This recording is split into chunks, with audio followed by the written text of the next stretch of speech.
Welcome back to another episode of Autism Labs. And this week, I thought I'd talk about variety, as in variety is the spice of life. And I have my new shirt for Italy. Believe it or not, my wife and I are taking off this Saturday for a week in southern Italy. We're flying into Naples, and then we're driving a couple hours south to meet our grandkids and son-in-law and daughter. And our severely autistic son is going to spend an entire week in our Respite to Residential program for the first time ever at the Dudmar House in South Austin. And the reason this is so exciting is we've taken little trips before, right? But to leave for a week out of the country, right, where you're totally out of touch, you can't get back quickly in case there's an emergency, is a really big deal. And we've been working towards this for many years, and we have a staff that's trained with backups and procedures in place. And Kay, my wife, has worked on all the meal prep and coordinated that with the folks that'll be doing the cooking. And our son Michael's get to spend time with a buddy or two of his the entire week, and then be going out and doing different things every day. And so for all you parents out there that have an adult, a severely, profoundly level 3 autistic son or daughter living with you at home, you probably are envious, right? That, man, how you'd like to be able to get away for just a weekend, right? And much less a week, and not have to worry about your child being taken care of and all the medical problems, behavior issues that might come up. I mean, the plethora of things that might come up. Well, that's what our program's all about. And if you want to find out more about it, you can segue over to john13.org or just j13.org. We have more information about what we do in Austin, our R2R program, which stands for Respite to Residential. And I'll probably do a podcast when we get back in a couple of weeks and let you know how wonderful everything was and how hopefully, our son didn't have any problems. But let's talk about other things that have to do with the variety of life. So another thing I wanted to talk a little bit about are boat trips. Back when our son was little, we discovered that he loved the rhythm of the waves on water and the sound of being on a boat. And he'd drag his hand behind him, laying in the back on cushions, enjoying the boat ride. And it almost it calmed him down. It relaxed him. I think between the sound and the motion and just being outside in the fresh air, he just loved it. And we got a big inner tube that he could sit in with me in it too, or a big inner tube of a jet ski. It looked like a jet ski, but it was a rubber jet ski. And, he could fit on the front and somebody could hold him on the back.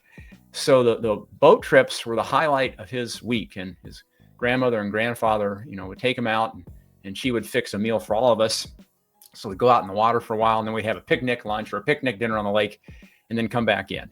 And that kind of experience is something that is very different, right, than the norm, and maybe something you can't afford to do all the time. But trying things like that you may be pleasantly surprised is going to be a thing, and that your behavior-riddled, medical problem, aggressive son or daughter is not going to like, and all of a sudden they fall in love with it. And you're thinking, oh man, finally we've found something that we can do as a family and that everybody enjoys, and that our son or daughter enjoys just as much as other members of the family who might be out there water skiing behind the boat or doing other fun things like that. So boating or on the water activities or outdoor activities is certainly one thing that adds to the spice of life, something different. Another thing is movies. Now, you may think, well, nothing special about movies, but our son doesn't watch movies. I mean, the only thing he'll watch on TV are basketball game recordings. And even then, he gets bored pretty quickly. There are a few other things that some of his colleagues have gotten him to watch. But in general, he's not real into cartoons or a lot of the other things that kids are interested in or even young adults are interested in. But one of the things that's interesting is when he goes out with his bro group, right, and they're all sitting there together, it's a different vibe, and there's a sense of enjoyment, and he's more patient and he pays more attention, and he just likes being with the crew, right? That he's out there doing something socially, and that's a pretty fun, again, very different experience. And he doesn't like to sit very long. So to get him to sit down for 30 minutes or an hour, hour and a half, or 2 hours, for part or all of a movie is a pretty big accomplishment, right? But the fact that he does it and he likes it, I think it's because he's with guys his own age, and they sort of have this group and they're ribbing this camaraderie amongst themselves, and they're ribbing one another, and they're having fun, and they're maybe snacking on different things. He can't eat popcorn, but he can eat his pork rinds. Now, one of the things that hasn't worked out for us was the bigger amusement parks, with the exception of Morgan's Wonderland, which is sort of set up for guys and gals like him in San Antonio. But when we took him to Disney World, I got to know where every restroom in the entire park was. And Disney World kept those restrooms immaculate. I mean, I was just amazed where they all were. They're hidden behind the mountain over here or the ride over here or wherever, but they got a bunch of them. And our son, though, just did not like it. He did not understand what it was all about. And we made the mistake of taking him into a ride initially that was a dark tunnel. I think it was the Raiders of the Lost Ark. And you drop down, which scared him to death. And the first thing you see is this giant boulder rolling at your head. It's like, oh my gosh. And everybody's screaming. And he has no idea what's going on because he's nonverbal. And we really couldn't explain to him what was happening. So that experience did not turn out well. But here's what we've learned. And I think probably you've learned too. Trying things is worth it. Not all of them are going to work out, right? That's okay. That doesn't mean you failed. That doesn't mean that the Disney World experience was just a huge failure. It was an attempt to try and understand, well, okay, he doesn't really like that. And we've since learned, as I mentioned at Morgan's Wonderland, he enjoys that. He's outside. He can see what he's fixing to do. The rides aren't real severe. It's not like you're going up and down a roller coaster and all that kind of stuff. His buddies were there. And so that was a fun time, right? And he got to be outside and have a picnic outside and all that. So it sort of conditions him for, well, it's not that scary. It's something that you might get used to. So trying things that might fail initially and then tweaking it, adjusting it, and then trying a variation, you'll ultimately, I think, discover opportunities for recreation that your entire family can enjoy that make everyone's life a little bit more fun. Now, family get-togethers are always a challenge, partially because of all the noise and the chaos and divided attention. Because we couldn't really travel, we would have families come to our house every Thanksgiving or every Christmas, which is a really tough load, especially on Kay, because we were also working at the same time. And we had lots of projects, lots of naming projects coming in during the holidays. Usually we'd have everyone staying with us. We'd have all the meal prep, and then we had to take care of Michael. Fortunately, cousins and aunts and uncles and grandparents would step in and entertain him.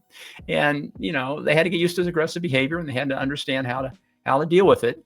But I think they really helped us out. I think they enjoyed learning a little bit more about their nephew or their grandson and how to deal with him. And his cousins, I think, learned how to appreciate that a special needs individual, even one severely autistic, is a real person and still someone to be fun around and have fun with. And you get a lot of joy out of being with them. So the family get-togethers were sometimes challenging, but I think more often rewarding for everybody, right? Michael ended up having a good time. The cousins, the aunts, the uncles, the grandparents, they ultimately, I think, all appreciated the fact that Michael was part of the family and could participate and that they could help him out too. And then the last thing I want to talk about was just a good time hanging out with his buddies. This is something that we never really imagined Michael could do. At least I never did. I mean, when he was in grade school, he was so antisocial. He had no interest really in anybody else except himself. And then in middle school, there was just one other guy in his classroom, and they got along okay, but they were generally very socially awkward. High school, the same thing. And then he started developing this ham kind of interest, right? That the Special Olympics, when he was swimming down the pool and everybody was yelling, "Go, Michael, go, Michael, go, Michael." He loved it. He loved being the center of attention. He didn't really understand why everybody was yelling at him, but he liked the fact that everybody was looking at him and smiling and cheering him on. And so he grew to relish that attention. I think what that's turned into as he's grown into an adult and he's now 35 is he enjoys camaraderie. He enjoys social interaction. He's not intimidated by it.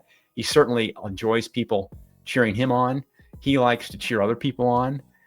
He just likes the, I think, natural camaraderie, social community vibe of being with others his age that sort of act the way he does and are sort of silly.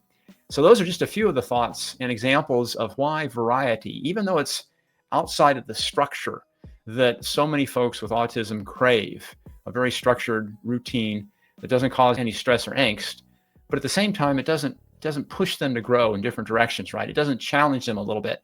And while it's uncomfortable for them initially, and while it's certainly uncomfortable and challenging for mom and dad, like it was for us and the colleagues, if you do try different things, whether it's a boat trip or a movie or going to an amusement park or just a family get together, whatever that might be, you'll start to see glimmers of, oh, they really like that. Oh, this is something that I think they are going to enjoy, even though it was difficult at first. And that variety, I think, makes everyone's lives more joyful, more fulfilled. And that's really what we're all here about, right? We're all here for helping one another lead a joyful, fulfilled life. Thanks so much. Talk to you again next week. See ya.